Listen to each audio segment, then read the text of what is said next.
This is Arredondo with the school district police. Can you please put your firearm down? We don't want anyone else hurt, sir. Can you hear me, sir? Can you hear me, sir? For more than 2 years, the families of the 19 children and 2 teachers who were murdered inside a classroom of Robb Elementary in Uvalde, Texas, have waited to hear from this man, former school district police chief Pete Arredondo. What do you say then to those critics, and a lot of them are fellow law enforcement officers, who say you guys didn't handle the situation properly, and many people who, as tough as it might sound, consider you guys cowards with the way you acted that day? I strongly disagree, and again, opinions vary, sir, and they're going to, but I can tell you that probably 100% of those people hadn't been in a situation like that before. Do you feel like you guys are being singled out, scapegoated? Well, by all means, since the very beginning, sir. I've been scapegoated from the very beginning. Nearly 400 law enforcement agents responded to the Robb Elementary shooting scene on May 24th, 2022. Dozens of officers were inside the school's hallway, waiting outside the door of conjoined classrooms where a young gunman fired hundreds of rounds at 4th grade students. In one of the worst police failures in recent memory, it took officers 77 minutes to take out the gunman. Arredondo is one of only 2 officers charged criminally for their actions that day. He's now facing multiple felony counts of child endangerment. Arredondo and his lawyer, Paul Looney, sat down with CNN and spoke for more than an hour about the shooting. For this interview, I keep thinking about, what are the questions that the victims' families would want to ask you? And I think ultimately it all kind of boils down to is like, how come officers didn't go into that room sooner? Right.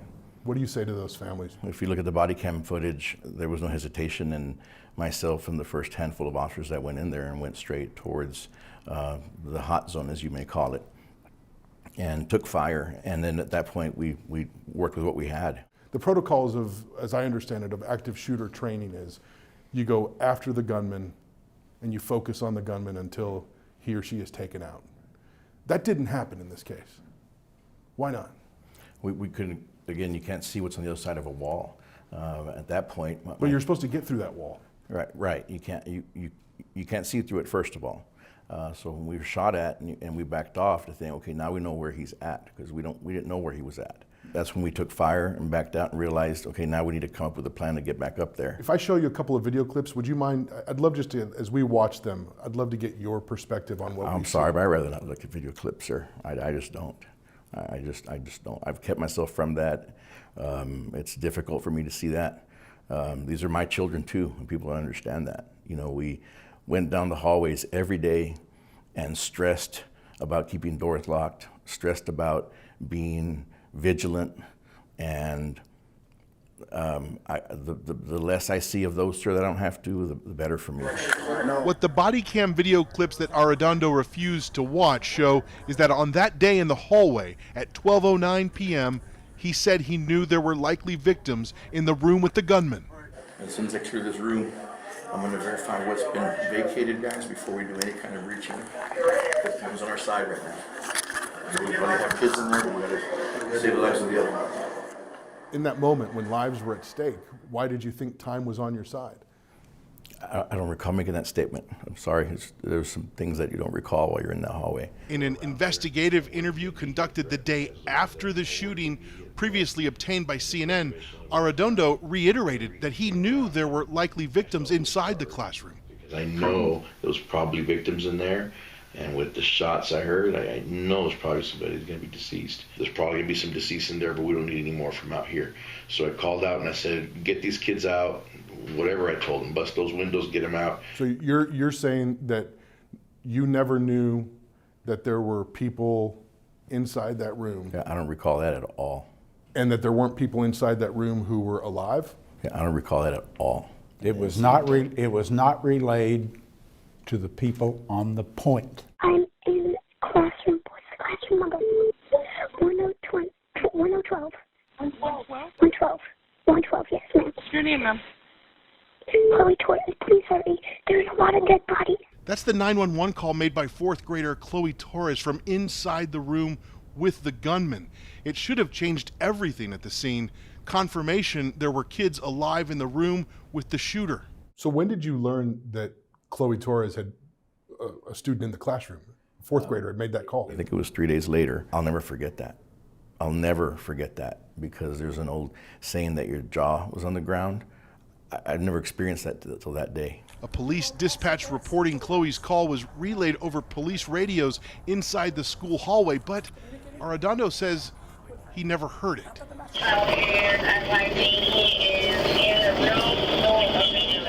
The call can be heard blaring on radios around Arredondo in the hallway. At that exact moment, he is talking, repeating instructions for officers not to enter the classroom with the gunman. Hey guys, hold on. We're gonna clear the building first, and then we'll tackle it. But we're gonna empty these classrooms first. And the body cam videos show officers turning down the radio volume to listen to his orders. Guys, can you turn your radios down, please?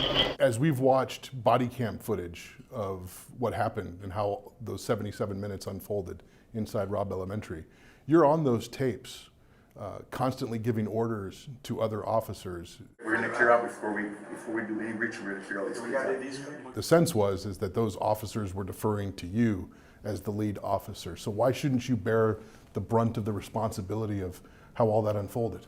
Sure, and it's natural for me to give direction with what information you have while you're in there. And again, limited information was there on the inside. No entry till the chief of police gives you permission. Arredondo says the head of the Texas Department of Public Safety, Steve McCraw, made him the face of the law enforcement failure from the beginning by labeling Arredondo as the scene's incident commander. The chief of police of the Consolidated Independent School District is the incident commander. It's his school, he's the chief of police, okay? Arredondo now claims there were state police officers from the Texas Department of Public Safety who arrived after him who should have set up an incident command post and taken control of the scene. The guidebook tells you the incident commander does not stand in a hallway and get shot at. Incident commander is someone that's not in the hot zone and is in another location. There was another moment when the Border Patrol BORTAC team, as it's known, that's the group that made entry and took out the gunman. I believe they were in the moment of trying to get ready, and you tell them, You ready for friendlies? Tell them to wait. No, wait, nobody entry. why would you slow that down? I told them. I don't recall ever talking to anybody from. You must be telling someone to tell them, but essentially, you're telling the Border Patrol BORTAC team that would eventually make entry and kill the gunman to wait at 12:16. Yeah, no, I wouldn't use those words at all. I had no idea who they were, if they were even there. Do you think you made any mistakes that day? Again, that's a hindsight statement. You can think all day and second guess yourself. I know we did the best we could with what we had, and by running into that building and not leaving there and doing what we could or doing what I could and what the other officers could, it was the best we could with the situation we had, the information we had. A couple of months before the shooting, Uvalde police officers had gone through an active shooter training, and one of the things that those documents talk about is that if you are a first responder and you are not willing to take dramatic actions that put yourself in harm's way, then essentially you need to find another line of work. Right. Do you feel like you should have found another line of work? Not at all. I went in there right away with the first officers, and just so you know, I never had a vest on and didn't even think about that. There was not a coward on scene, and the portrayal that has been put forth largely by the head of DPS is just crap. These officers that were on scene did everything they possibly could to save the lives of children, and probably save the lives of a lot of children by the actions that they did take. At this moment, you're no longer a police officer. Right. Do you want to work in law enforcement again? Of course. It's a passion of mine. To be a police officer, you have to have the trust of the community. Sure. Do you feel like wherever you may or may not go, Right. like you can have that trust given Yeah, what happened at Uvalde? I'm hoping to earn that. It's sad that I've lost it based on lies and deception and deceptive statements and narratives that were incorrect.